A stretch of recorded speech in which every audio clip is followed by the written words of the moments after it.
Hey there, good morning, everyone. I'm Errol Barnett in for Vladimir Duthier. Right now, we're gathering all the big news stories happening across the U.S. and around the world. Breaking overnight, 2 young Israeli embassy staffers murdered outside a Jewish museum in Washington, D.C. What we know about the victims, what the suspect said, and when he may appear in court today.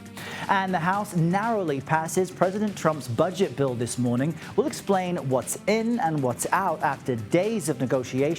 Also, what's next as the bill heads to the Senate? Plus, right now we're tracking fallout from the contentious Oval Office meeting between President Trump and South Africa's president, and what we're learning about the video shown during that meeting. You're in the right place. This is CBS News 24/7.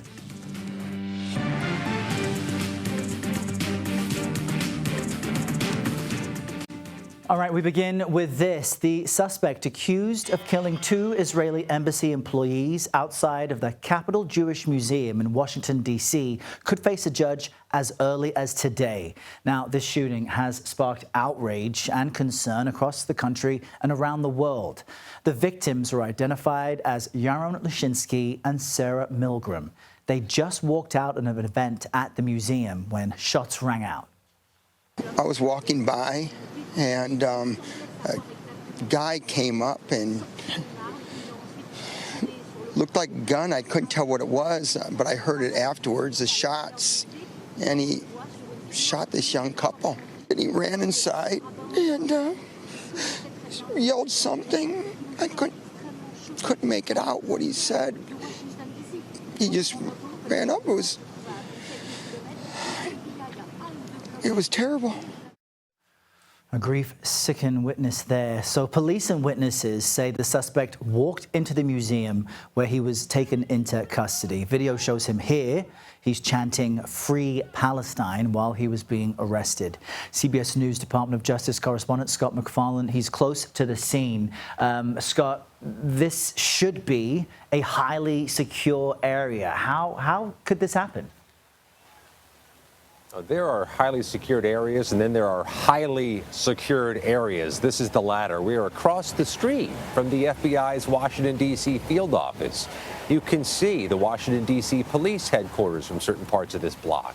You're near the U.S. Capitol. You're near the U.S. Justice Department. This is the epicenter of the federal district. So there may have been either an illusion or an expectation of security on these streets last night.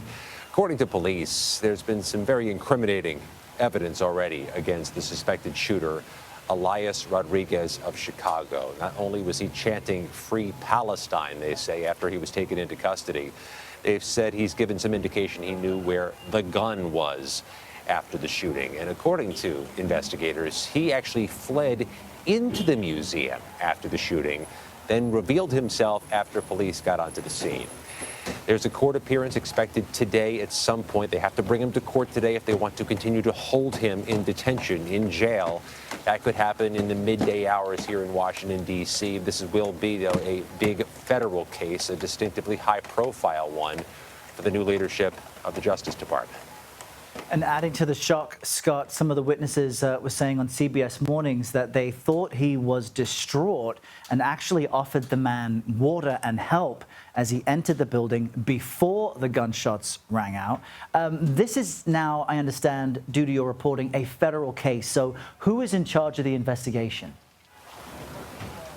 The Washington, D.C. police are leading the investigation. Again, this happened at the doorstep of their headquarters. The FBI is helping them with this investigation, as is protocol, and that was confirmed on social media by the deputy director of the FBI. This will be in the hands of the U.S. attorney here in Washington, D.C. It's a familiar name, Errol. Jeanine Pirro is the new U.S. attorney in Washington, D.C. It will be her team leading whatever court hearing happens today. Every expectation is the Department of Justice will seek to hold Rodriguez in pretrial detention. Every indication is the judge will go along with that and accept the request for pretrial detention. Then this moves to the U.S. District Court at some point for a felony prosecution. But there's no indication, Errol. There's a second person believed responsible for this, that there's an accomplice or a second suspect. At this point, everything we're hearing from law enforcement is they have their man. And we know that Israeli officials have highlighted the victims, this young couple on the verge of the rest of their lives gunned down. Have we heard anything from the White House, from President Trump yet? Well, let's first of all mention what Israeli Foreign Services says about this couple, Iran Lashinsky and Sarah Milgram. They say that Iran had an engagement ring he was preparing to give Sarah next week during a visit to Jerusalem. They were a couple. They were among 4 people outside the Capitol Jewish Museum last night. Those 2 were the ones shot and killed, and those 2 were very much a couple. President Trump weighed in on this overnight, saying this clearly, in his words, clearly is an act of anti-Semitism. We heard one of the city leaders here refer to this as a terror strike. That's a very important word in the legal system. Let's see if that makes its way into any charging documents. It's a whole different level of things. So when you get into the prosecution and you get into the charging filings in this case, we expect to see those, though, by midday today, Errol. Yeah, we'll see what happens as that suspect appears in court. Scott McFarlane on the scene and with the latest for us. Thank you, Scott. We want to cross over now to CBS News contributor Robert Berger. He is in Jerusalem with that angle of all of this. Robert, good morning to you. What is the reaction there to this apparent attack? The reaction is one of shock and outrage. Prime Minister Benjamin Netanyahu saying, quote, "We are witnessing the terrible price of anti-Semitism and the wild incitement against the state of Israel." The foreign minister explained that as incitement and basically putting the blame on leaders in Europe and officials, as well as international organizations. And then if you talk to ordinary Israelis or have listening to analysts on the radio today, a lot of people pointed to the incitement at college campuses in the United States. So overall, I think the feeling here is that the writing was on the wall.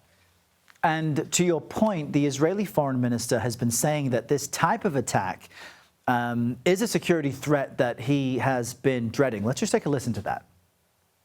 I have been worried for the past few months that something like this would happen. And it did. And the list of fallen Foreign Service members has grown today. So, Robert, is Israel now changing its security posture anywhere around the world because of that? Absolutely. Prime Minister Netanyahu ordering security to be tightened at diplomatic facilities around the world. But here's the problem. You know, I think that the attack in Washington showed that there are a lot of soft targets. For instance, right now you have thousands of Israelis, and especially with the summer vacation coming up, you're going to have tens of thousands of Israelis vacationing in places like Europe, India, and Thailand. And the Israeli government has already issued travel warnings before this attack that Israelis traveling could be targeted. Now, there are no travel warnings to the United States, but if you could be attacked in a place like Washington, which you would think would be safe, I think the feeling among a lot of Israelis right now is that no place is really safe. Right, in Washington, next to FBI headquarters and local police headquarters as well. Politically speaking, this is happening in the backdrop of Israel's increased push to take over Gaza. What is happening on that front? Israeli ground forces are pushing deeper into Gaza, backed up by very heavy airstrikes. And Prime Minister Benjamin Netanyahu last night giving a news conference saying that the goal is to conquer Gaza and to defeat and destroy Hamas, or to have Hamas surrender and its leaders go into exile. The only thing he said that could stop this assault is the release of more Israeli hostages. Israel is pushing for a deal that would see the release of about half of the living hostages, 10 or so, in exchange for a 7-week ceasefire. But several weeks of talks and negotiations between Israel and Hamas in Qatar have now virtually collapsed. So it looks like we're headed toward further escalation. All right, Robert Berger with all the latest for us out of Jerusalem, just past 5 p.m. there. Robert, thank you. Thank you. All right, we're seeing this footage coming into our newsrooms now. Breaking news out of Southern California. A small plane has just crashed into a neighborhood. This is in San Diego. It set at least 15 homes on fire there, along with several vehicles. Police say the crash sparked a hazmat emergency as fuel spilled into the streets. Our partners at CBS News Los Angeles have been all over this story since it broke. Let's just watch some of their ongoing coverage.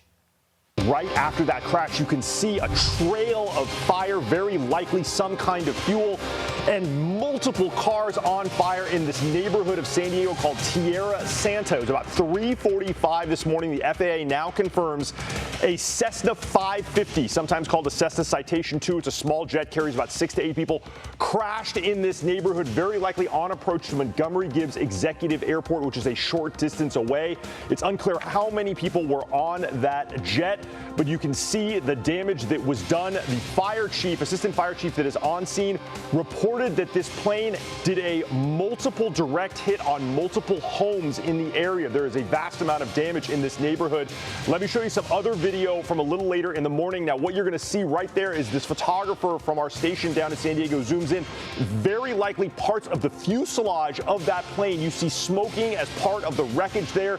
Huge number of cars damaged. The fire department says at least 15 homes were on fire due to this crash down there. Now, it's unclear what kind of injuries or fatalities that we have right now, but the FAA has given us some information, including a tail number, which indicates that this plane may have taken off from the Wichita, Kansas area and came into the San Diego area and was on approach to an airport down there. It was a very, very foggy morning this morning in that area. Some of the firefighters on scene down there tell our crews that it was so foggy you could barely see your hand in front of your face, but you could see the massive law enforcement and fire response down in this neighborhood. Hundreds of homes evacuated. 2 elementary schools in the area have been closed. There's no damage to them, but due to this very large debris field, they are closing those elementary schools. If you come out to my screen, I'm going to show you the radar log that we have here at the desk of this flight. You can see that it originated in Wichita, Kansas. You're going to see that icon move in a westerly direction across the screen as it approaches Southern California.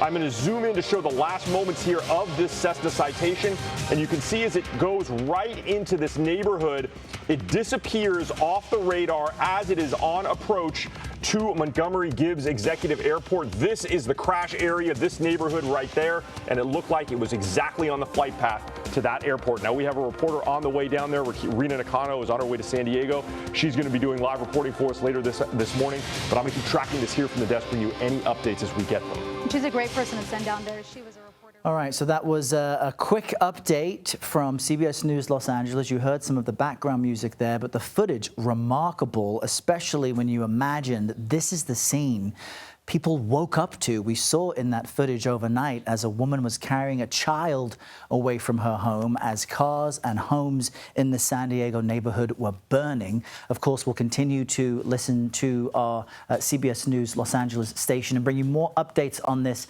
as they become available to us throughout the day.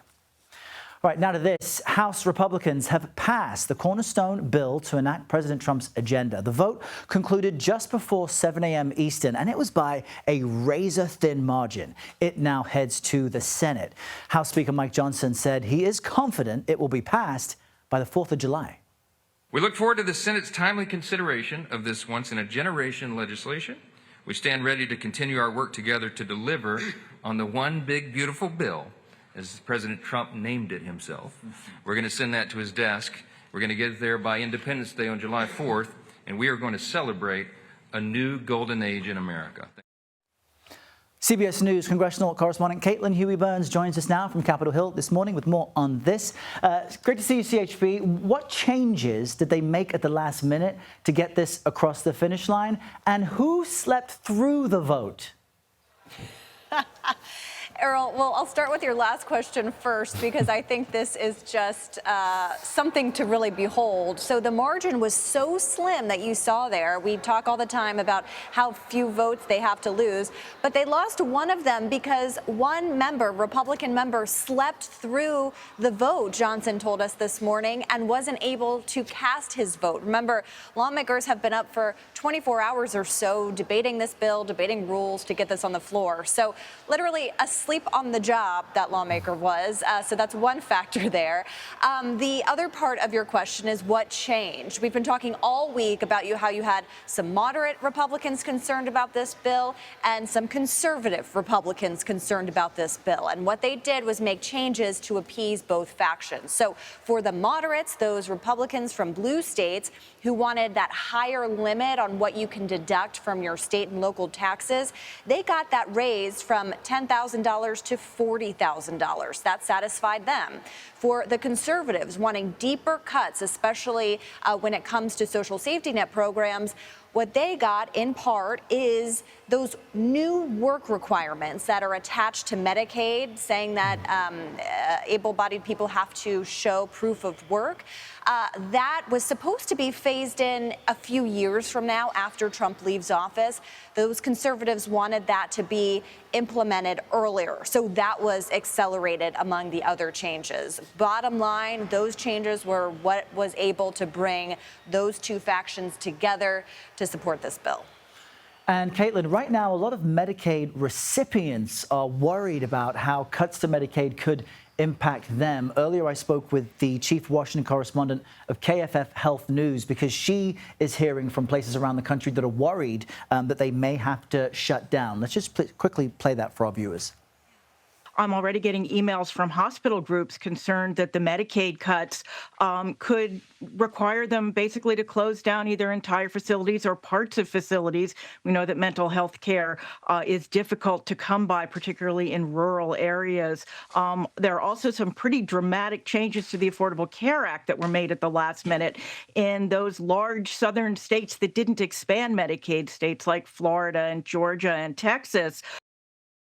And so, Caitlin, this includes the Republican base, folks in the South, folks in rural areas. And we know that some Senate Republicans are resistant to some of these cuts. So how will Republicans address that?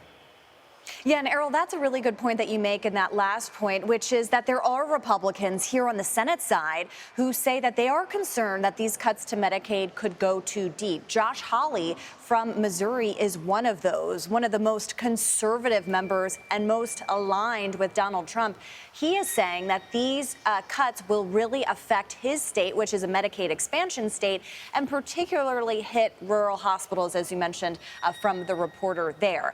As I mentioned, the big changes in this bill are those work requirements, and the CBO score that came out from the Congressional Budget Office estimated that that will indeed kick people off their coverage. So that's how those numbers are coming about there. There are also changes to, taxes and payments and various other aspects of this that all add up in the scores to, represent those concerns that the reporter was talking about there. So the big question we have now is how Republicans on the Senate side handle all of this, because as you say, some of these red states will have to make up some of these gaps with their own state budgets that they can't really afford, and then other states, including some red states that have expanded Medicaid, they are wondering what this means for them as well. All right, we'll keep watching this closely. The bill not out of the woods yet. CHB with all the latest. Thank you, Caitlin. All right, for more on the budget bill, we're going to cross over to CBS News correspondent Natalie Brand. You see her right there joining us from the White House. Natalie, we can imagine how the president might be reacting to this, but what is Mr. Trump saying about House Republicans passing this bill after a massive nudge from him through the week?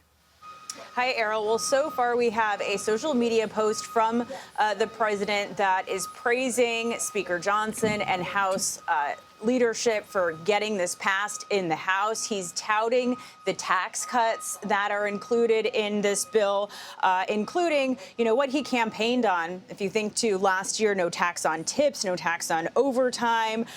He's also touting stronger border security measures in this bill, initial funding for the Golden Dome missile defense system that he talked about earlier this week. Notably, he does not talk about those changes to Medicaid. And if you think back to when he went over to Capitol Hill on Tuesday to try and unify the Republican House conference. He was very much involved in lobbying individual members who were still holdouts on this bill. According to sources, he said, don't touch Medicaid. That's what he told House members. So it's really going to be interesting to see how that sticking point continues to be a sticking point as this moves over to the Senate and some of the other issues that the president has had to wrestle with in trying to bring together conservative Republicans and also moderates around this legislation. Yeah, that Medicaid component still significant to so many people. All right, Natalie Brand, with the latest, we appreciate it. And get this, folks, our political show is getting refreshed. You see that right there? It's getting a new name. Next Tuesday at 5 p.m. Eastern, you can catch the premiere of The Takeout with Major Garrett. He's taking his weekly podcast that he's hosted for, 8 years now, to 5 nights a week, right here on CBS News 24/7. All right, still to come for you all, the jury in Sean Diddy Combs' sex trafficking trial is set to hear from another famous rapper and actor today. We're going to take you to the courthouse next. But first, let's bring in CBS News Philadelphia meteorologist Grant Gilmore with a look at your national forecast. Grant? Hey, Errol, we've got like a late winter and early spring-like pattern setting up over the Northeast as we head toward the Memorial Day holiday. A lot of rain, got a coastal low-pressure system, or otherwise known as a nor'easter, setting up as we head into the second half of the week. That's bringing chilly temperatures to the area. Temperatures in the 50s, 10 to 15 degrees, colder than normal. We'll take a look at that, and we'll look ahead at the Memorial Day weekend here in just a bit. You're streaming CBS News 24/7. Don't go anywhere.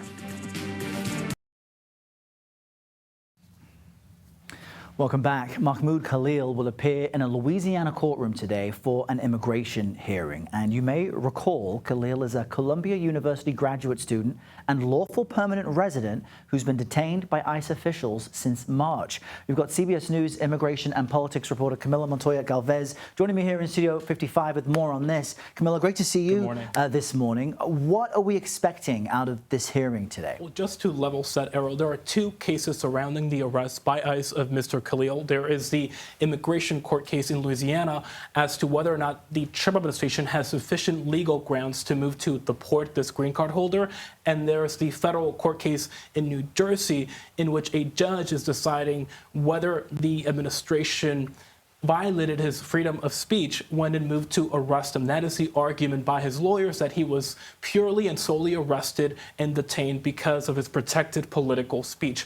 In Louisiana today, an immigration judge at the Justice Department will be deciding two main questions. She already decided that Secretary Marco Rubio's memo that found that Mr. Khalil's presence in the U.S. threatened the foreign policy interests of the country was already sufficient grounds to deport him to another country. But she's also deciding today whether the immigration fraud argument by the Justice Department is also sufficient grounds to deport him. She's also deciding an application on whether or not Mr. Khalil qualifies for asylum or another protection from deportation. That would be something that would protect him from deportation if he's able to prove that he could face persecution if he's deported from the U.S. Wow, so this is a significant day for him. And meanwhile, the Trump administration is trying to prevent him from holding his 1-month-old son, who was born while he's been in custody. Why? What's the explanation for that? Well, according to emails that we reviewed that were provided to the federal court in New Jersey,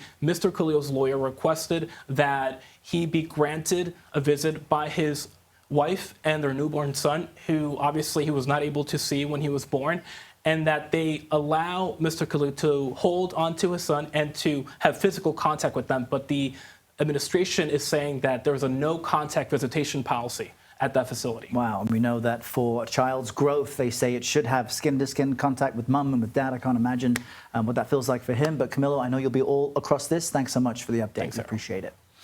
All right, coming up next, what we're learning about the administration's plans for that luxury jet from Qatar that the Pentagon has now officially accepted. You're in the right place, streaming CBS News 24/7.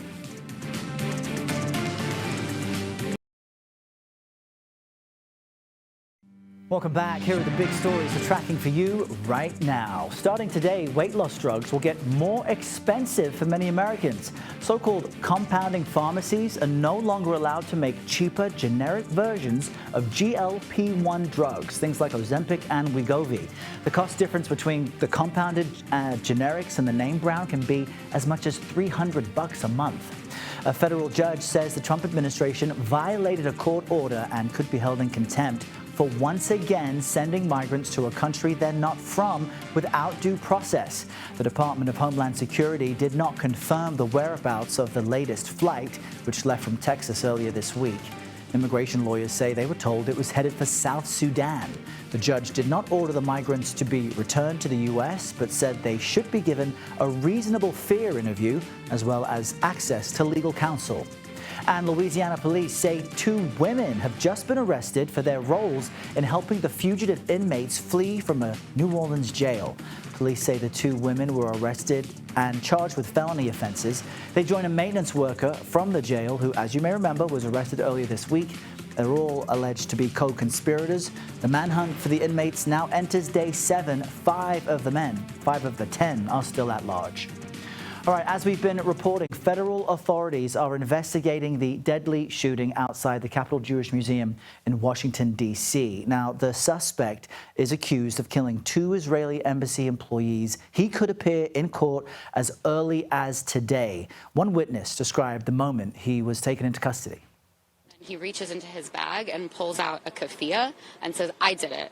I did this for Gaza," and just starts shouting "Free Palestine."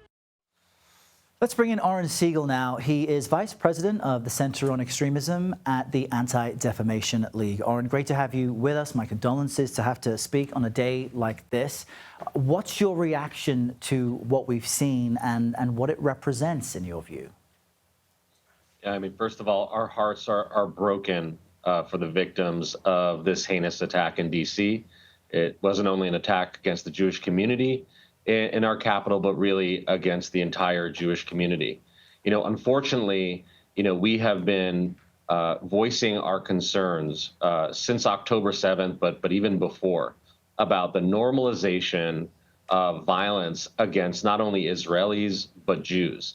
The more that we see protests that feature the glorification of terrorist organizations, the more that Israelis or Jews are being dehumanized at these events and in our public discourse, the more likely it is for us to see what tragically unfolded yesterday. We've seen and heard from Israeli officials that they've pointed to the series of protests across U.S. universities where students had been denouncing the acts of the Israeli government and saying that that's creating a climate, an anti-Israeli, anti-Semitic climate. What is your perspective? Because I also spoke with the Israeli ambassador to the UN today, who said that criticism of the Israeli government is something that is acceptable. Every government gets accepted, but there's a line that is crossed and can escalate to things like this. So where is the line? What is the difference? I mean, frankly, folks that want to protest Israeli government policy or military policy, I mean, that's completely fair game. That is not anti-Semitism.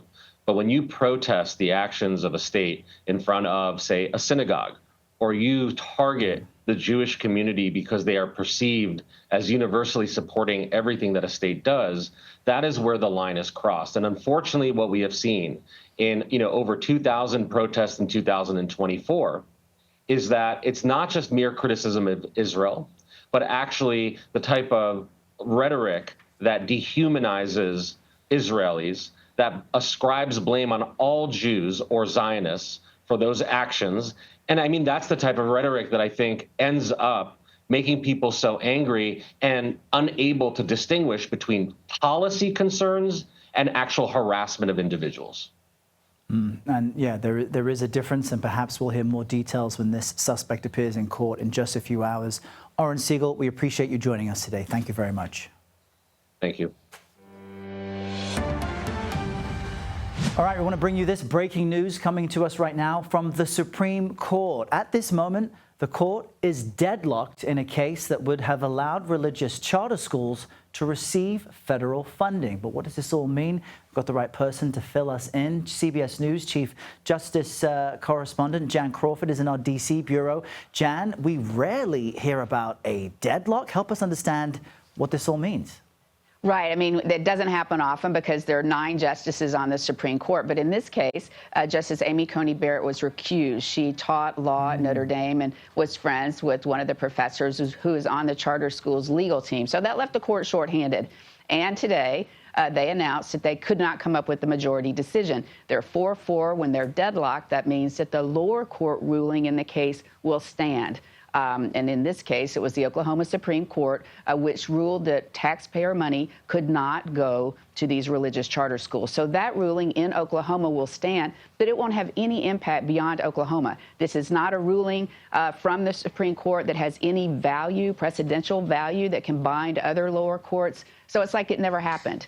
I expect this issue will come up again, and if Justice Barrett participates, the court at some point will reach a decision on what is a hugely important religion case, and whether or not these schools can get taxpayer money. But that day, Errol, is not today. Okay, very significant. We know charter schools are relevant in so many parts of the country, but this now kicks it back to Oklahoma, which keeps policy as is. Jan Crawford with the very latest. So great to get you on this so quickly. Thank you, Jan. Thanks, Errol.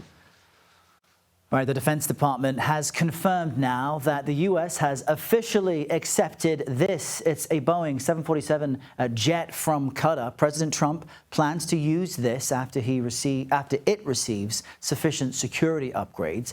Now, both Democrats and Republicans, as you know, have raised legal, security, and ethical questions about accepting such a gift, this big aircraft. CBS News senior national security correspondent Charlie D'Agata connects with us now from the Pentagon with more. Charlie, always great to chat with you. We knew that the Pentagon would have to vet, look into, perhaps upgrade this aircraft if it was to accept it. How was it able to get to this result so quickly? How much will it cost to do this?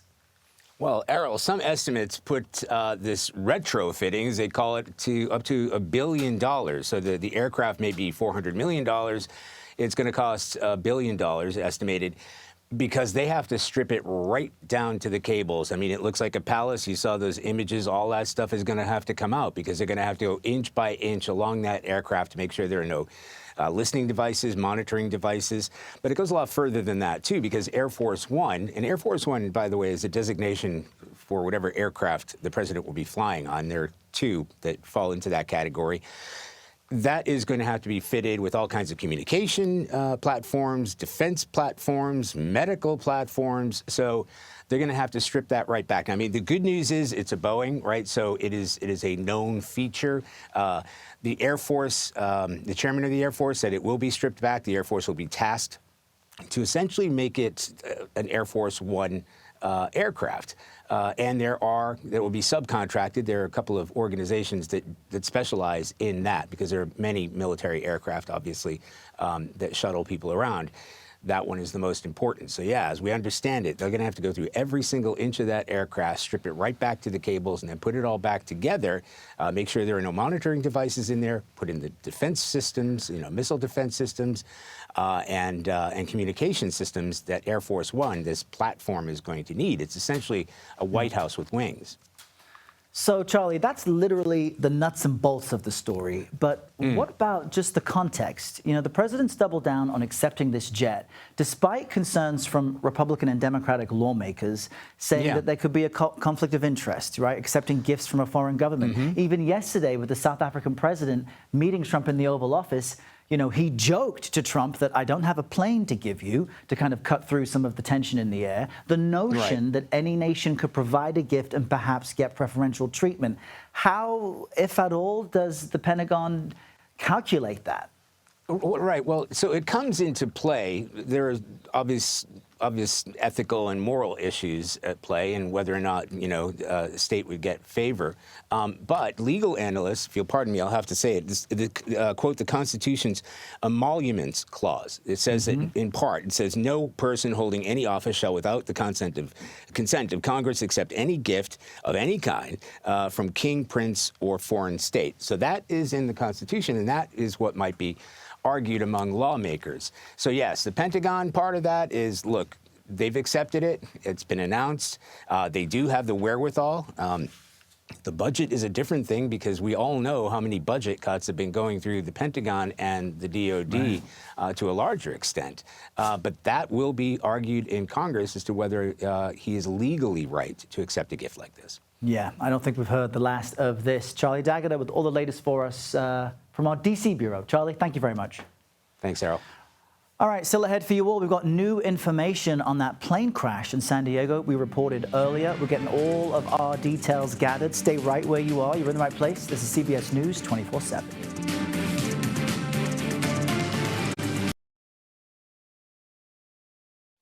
All right, we're watching our feeds, and right now officials are giving an update about that small plane crash in San Diego. So let's check in with CBS News Los Angeles. Is it more than one fatality? Yes, there are more than one fatality that we've found so far, but we're waiting to get the registered numbers that were on the plane itself.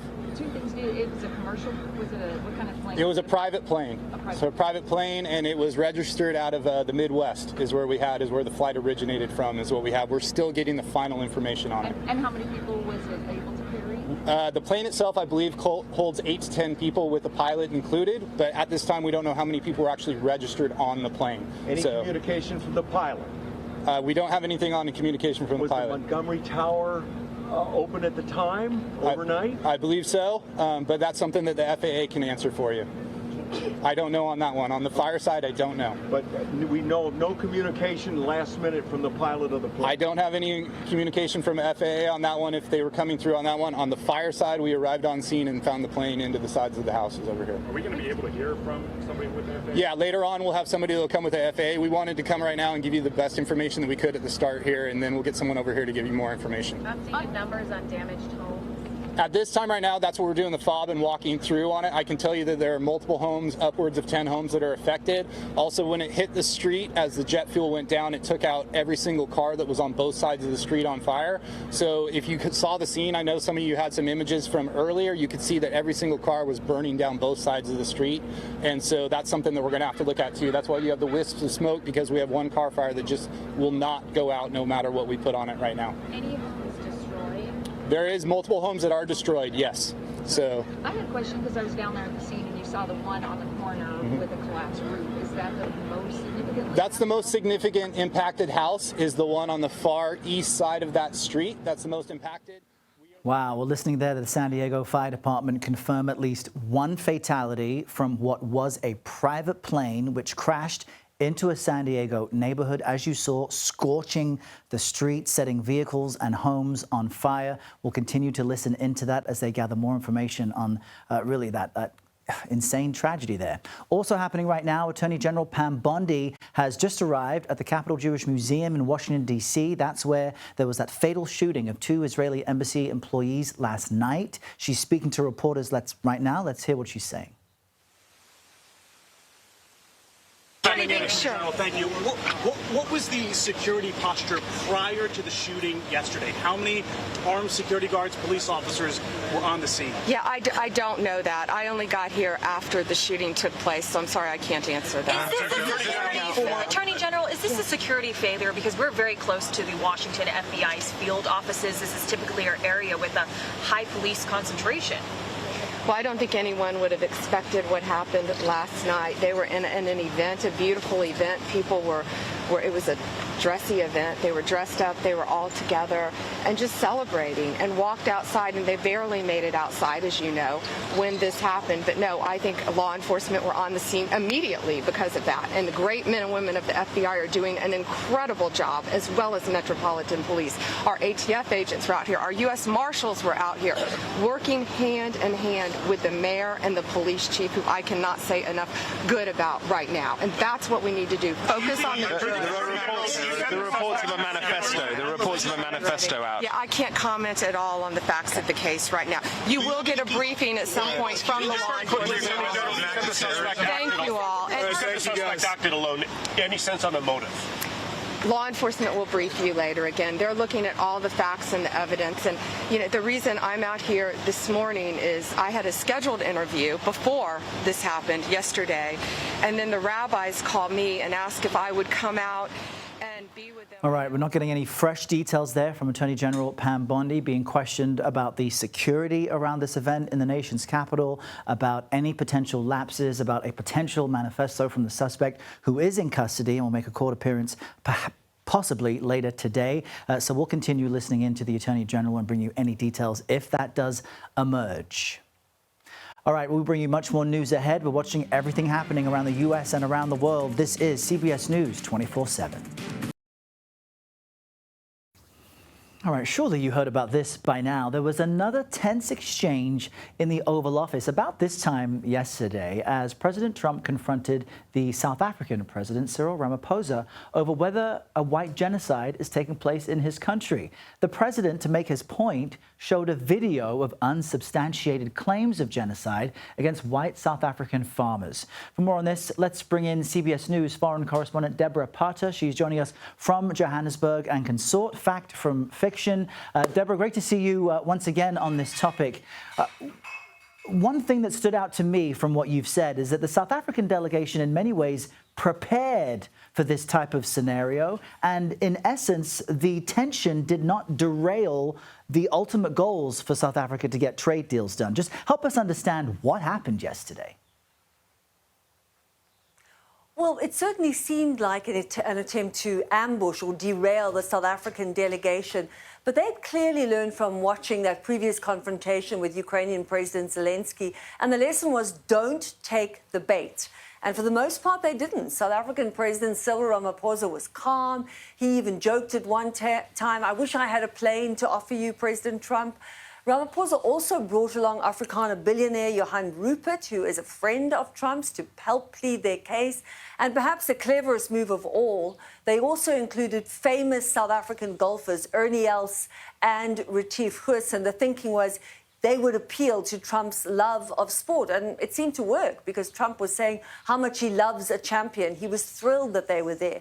And the result is that unlike Zelensky, the South Africans got to have a working lunch with the president. It was about 2 hours or so to put forward their case, which was not actually really focusing on this issue of, or the alleged issue, because it doesn't exist, of white genocide, but trade. They want trade deals and that trading relationship to continue. Now, how that eventually turns out, we don't know. This is still round one. But the important part for the South Africans is that they believe they are still in the ring. Errol? And probably the closest South African to President Trump, Elon Musk, was in the Oval Office. We all wonder how much information he is feeding to Trump as the president pulled out printed articles and showed this highly edited video. What is the reality then? Where does this notion of a white genocide come from? Because I know that you've actually spoken with white South African farmers who have a much different perspective.